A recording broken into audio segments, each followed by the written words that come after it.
Good morning everyone. আজ হচ্ছে শুক্রবার আর আজকে সকাল থেকে উঠে দেখি বিভৎস ঝোড়ো হাওয়া বইছে। শুধু সকাল না, কালকে রাত থেকে শুরু হয়েছে, প্রচন্ড ঝোড়ো হাওয়া বইছে। আমি মানে মেয়ের যদি ঠান্ডা লেগে আছে, ঘরের জানলাটা বন্ধ করে দিয়ে, এই যে ঘরের জানলা বন্ধ করে দিয়েছি ওর জন্য। বাকি গুড মর্নিং বাবা।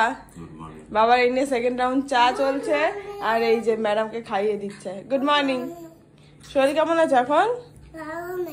ভালো নেই, ছেড়ে যাবে মা, ছেড়ে যাবে।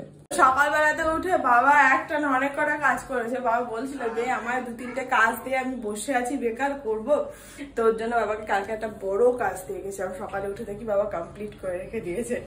আটা তো বাবা মাখেই, তাই আটাটা মেখে রেখেই দিয়েছে। আর এই যে সবচেয়ে সময় সাপেক্ষর কাজ, আদা রসুন ছাড়ানো। বাবা এখানে সুন্দর করে আদা রসুন ছাড়িয়ে রেখে দিয়েছে, কারণ মাংস টাংস হবে সামনে, লাগবে। সবজিটা বেশি সময় লাগে না, কেটে নেওয়া যায়, কিন্তু আদা রসুন ছাড়াতে কি অনেক টাইম লাগে, করে দিয়েছে। বাকি এখন চা খাবো, তারপর ব্রেকফাস্টের ব্যবস্থা করবো। এখানে ডাল সেদ্ধ করে রেখে দিয়েছি, ডালটা আগে করে নেবো, ডাল রুটি দিয়ে দেবো বাবা মাকে, তারপর বাকি রান্না করব। চলো খেয়ে নেবে। এই যে মা বাবার ব্রেকফাস্ট রেডি। আজকে সিম্পল ডাল আর রুটি, আর এখানে দুপুরে রান্না হচ্ছে আর আমারও বেলে নেবো। মাছের মাথা দিয়ে বাঁধাকপি হচ্ছে, আর এই যে চা। আমি খাবো হচ্ছে রুটি, চা দিয়ে একটা, ওর জন্য চাটা হয়ে যাক। আর বাবা এখানে মাছ ধুয়ে দিয়েছে আমাকে, এটা আজকে, এটা কালকে। এই হচ্ছে কিচেনের অবস্থা। এখানে একদম চিমনি চলছে, গম আওয়াজ, আর ওইখানে জল ভরা হচ্ছে মোটামুটি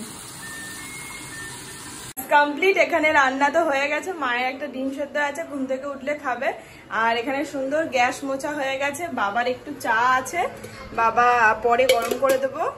আর ভাত হয়ে গেছে, রান্নার জল ভরা, অয়েল ডাল। এখন বেশি একটা বাজেও না, এখন বসবো, বসে ব্লগটা এডিট করে নেবো। দুপুরে না একটু ঘুমাবো, কালকেও ঘুমিয়েছি। অ্যাকচুয়ালি রাতের দিকে ভালো ঘুম হচ্ছে না, মেয়েটা রাতে এত কাশছে, কাফ উঠছে ওর জন্য। আর মা এ ঘরে ঘুমাচ্ছে, উঠলে মা ডিম খাবে। আর ও স্নান করতে গেছে, ঘরটা ঝাড় দিয়ে আসলে ওকে ভাত দিয়ে দেবো। আর আমি ব্লগটা এডিটিং করে ঘরটা মুছে স্নান করে নেবো। দেরি আছে, এখন বেশি বাজে না। এই যে ওর ভাত বেড়ে দিয়েছি। আজকে কাঁকরোল ভাজা, মাছের মাথা দিয়ে বাঁধাকপি, মুসুরির ডাল আর পমপেট মাছের তেল ঝাল। আর মা এখন ডিম খাবে। রান্না হয়ে গেছে, ঠাকুর দিয়ে নিয়েছি, বেড়ে নিয়েছি। মেয়েকে সে কখন খাওয়াতে বসেছে বাবা, বাট ওর এখনো হয়নি, ওর হবেও না। আমার বাসন মাজা হয়ে যাবে, তবু ওর খাওয়া হবে না। বাইরে কি সুন্দর ওয়েদার, বৃষ্টি হয়েছে, এটা সুন্দর হাওয়া দিচ্ছে, গাছপালাগুলো কি সুন্দর ঝলমল করছে দেখো, আর কি ঝোড়ো হাওয়াটা বইছে। বসো। ভাত বেড়ে নিয়েছি, বাবাকেও দিয়ে নিয়েছি। আর এই যে আমার ভাত, আর ম্যাডাম এখনো হয়নি, তো হবে না। আজকের ওয়েদারটা দারুণ, এখনো হাওয়া দিচ্ছে। আমার মানি প্ল্যান্টটা কি সুন্দর নড়ছে দেখো। আর এই হচ্ছে সন্ধ্যের সবার চা, এক থালা বিস্কিট, মায়ের ব্ল্যাক কফি, মেয়ের হরলিক্স আর রস চা। বাবাকে ভুজিয়া দিয়ে দুটো মুড়ি দিলাম, আর মা এই যে একদম সুন্দর শশা মুড়ি, সিম্পল টিফিন। এখানে মায়ের একটু সন্ধ্যের হরলিক্স রেডি হয়ে গেছে, খাবে। আর এই যে এখানে গরম গরম খিচুড়ি বসিয়ে দিয়েছি, চলো একটু পরে নেবে, চলো।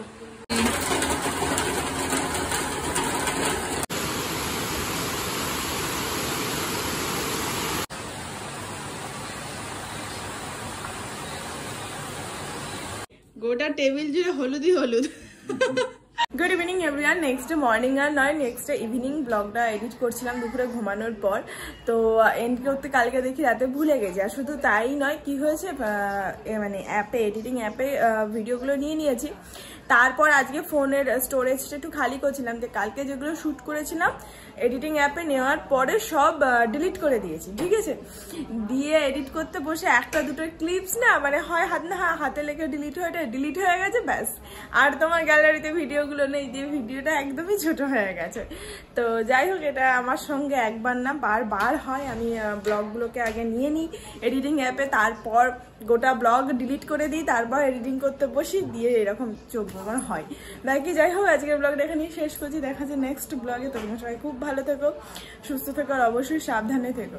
Tata and good night, by.